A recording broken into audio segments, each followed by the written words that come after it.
Out here in the Eastern Shore, I'm in a little town called Ononcock, and I'm about to visit KER Place, plantation home built in 1799, built by a guy, John KER. It says it opens at 11, so let's see what's up.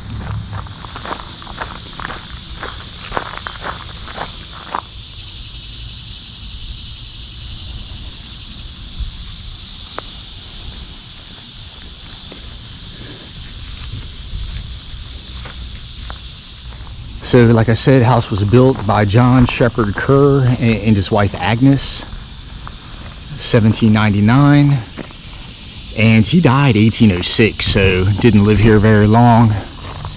And they were locals, born here in the Eastern Shore. John's father, Edward, an immigrant from Scotland.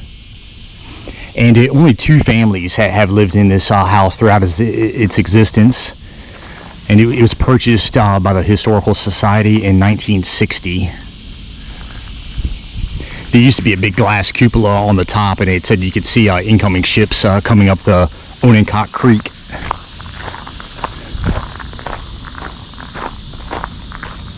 And another neat thing to know, I guess, about this little town of Ononcock, it's one of only two still active docks that were one of the original 19 points of entry.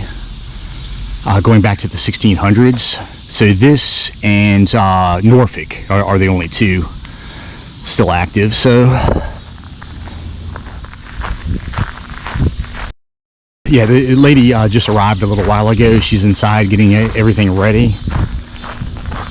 And I guess I'll just kind of stroll through this little, not really a garden, but just the grounds in the back here. Although it looks like they've got some, like a little herb garden or something over there. Here's the back.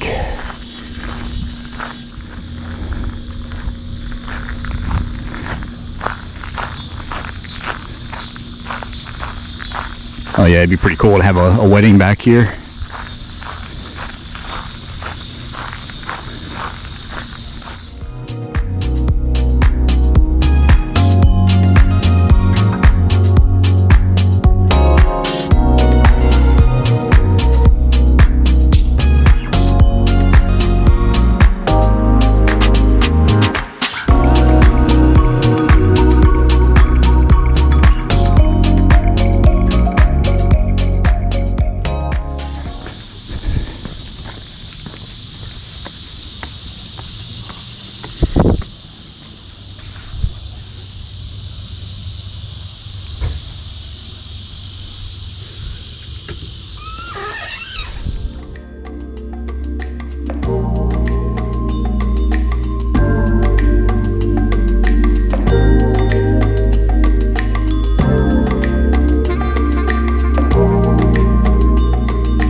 Down here, some pieces that were found just out in front of the front steps.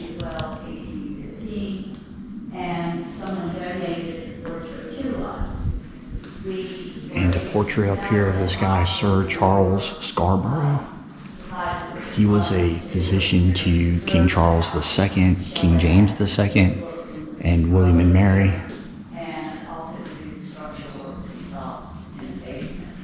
This guy, Abel Upshur.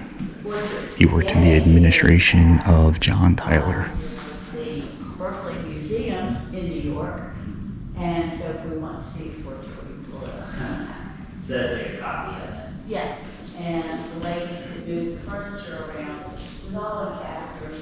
They could talk about the ladies' needlepoint, or not the neighbors, whatever. So the portraits that you see in here. Oh, wow, this room's pretty impressive. Portrait by Charles Peale. And this guy, Dr. James Arbuckle.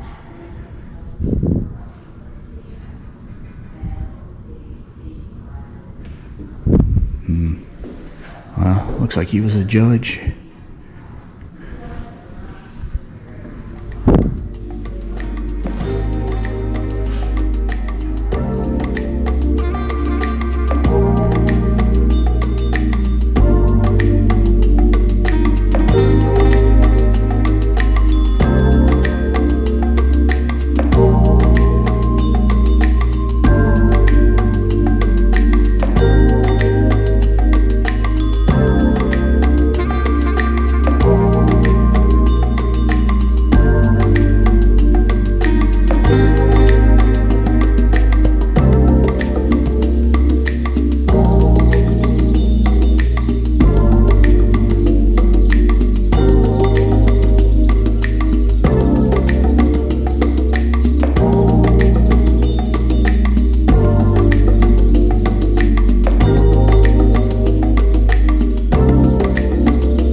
Well, this is the attic. Looks like it's just storage, but she let me walk up here.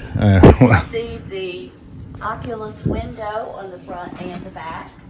Oh, yeah. And I see the stairs to the cupola, I guess, right there. They were, yes. Pretty neat. All right. Today they go nowhere. Right. These are Dutch tiles that he had in his basement, revealed in an archaeological dig a few years back. He had the largest collection of Dutch tiles in colonial America. This is part of a still. The huge copper pot is a rendering pot for castor oil.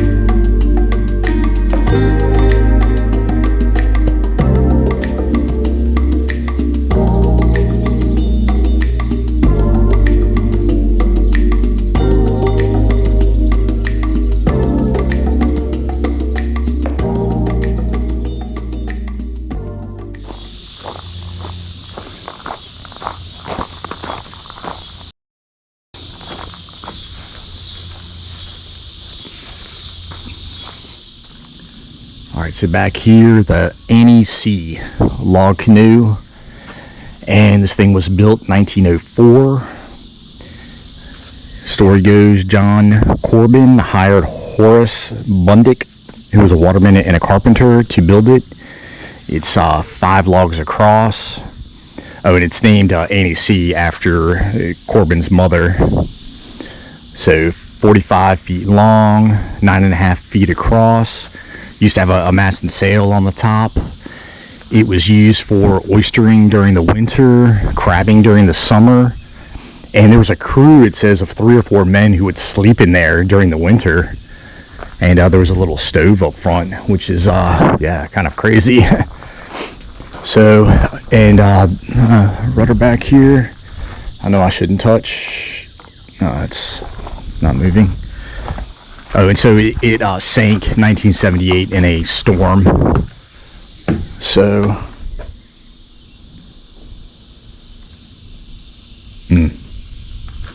and some information on how they were built.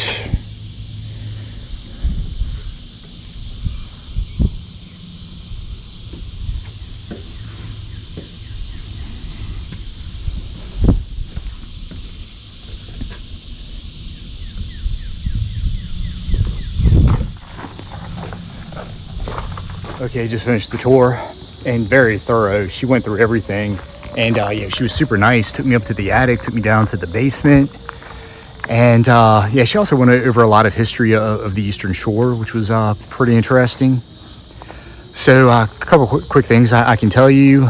There used to be a colonnade originally that extended to a kitchen.